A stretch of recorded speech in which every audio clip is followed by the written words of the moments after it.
Hair loss അല്ലേ, മുടി പൊഴിയുന്നുണ്ട്. അത് നമുക്ക് നമ്മുടെ ഏറ്റവും ചെറിയ മിക്സ് ചെയ്യുന്നതിൽ സാമിൻ്റെ ഏറ്റവും ചെറുതും വൈറലുമായിട്ടുള്ള ഒരു ഇതാണ് keratin mixed spa. Keratin, protein, vitamin, anti hair fall ഇത്രയും ക്രീമുകൾ യൂസ് ചെയ്ത് ഇത്രയും ക്രീമിന്റെ സ്പാകൾ മിക്സ് ചെയ്ത് കെരാറ്റിൻ മിക്സഡ് സ്പാ ചെയ്ത് നോക്കാറുണ്ട്.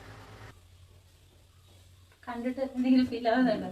ഈ ഒരു തിളക്കം ഇതുണ്ട്, ഒരു ചെറിയ ചെറിയ തിളക്കം പോലെ കാണുന്നില്ലേ, പിന്നെ കെരാറ്റിന്റെ കണ്ടന്റ് എന്ന് വെച്ചാൽ മുടിക്ക് നഖത്തിനൊക്കെ തിളക്കം കൊടുക്കുന്ന ഒരു കണ്ടന്റാണ്. പിന്നെ വന്നിട്ട് anti hair fall, hair growth, ഇതെല്ലാം നമ്മൾ മിക്സ് ചെയ്തിട്ടുണ്ട്. സ്പാ മിക്സ് ചെയ്ത് അയക്കുന്നതാണ്. നോക്കാം നമുക്ക് റിസൾട്ട്. ഹെയർ ഫാൾ ഉണ്ടോ എന്ന് ചെക്ക് ചെയ്യണം, എന്നിട്ട് മെസ്സേജ് ഇടണം. പിന്നെന്താ, എന്തായാലും സ്ട്രക്ചറും പെർമനന്റ് ആയിട്ട് മാറിയിട്ടില്ല. ഇത് നമുക്ക് വാഷ് ചെയ്ത് കഴിയുമ്പോൾ പഴയ പോലെ മുടി ചേഞ്ച് ആവണ്ടെന്ന് പറഞ്ഞുകൊണ്ട് അങ്ങനെയുള്ള ഇതാണ് ചെയ്തത്.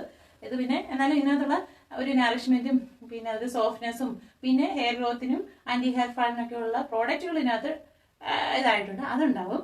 പിന്നെ മുടി നനച്ച് കഴിയുമ്പോൾ പഴയ പോലെ അത്ര ഫ്രഷ് ആയിട്ടുള്ള മുടിയായിട്ട് വരത്തില്ല, ചെറിയ വ്യത്യാസം ഉണ്ടാവും. നന്നായിട്ട് കുറച്ചും കൂടെ നിങ്ങൾക്ക് മാനേജബിൾ ആയിട്ട് കിട്ടും. ഓക്കെ.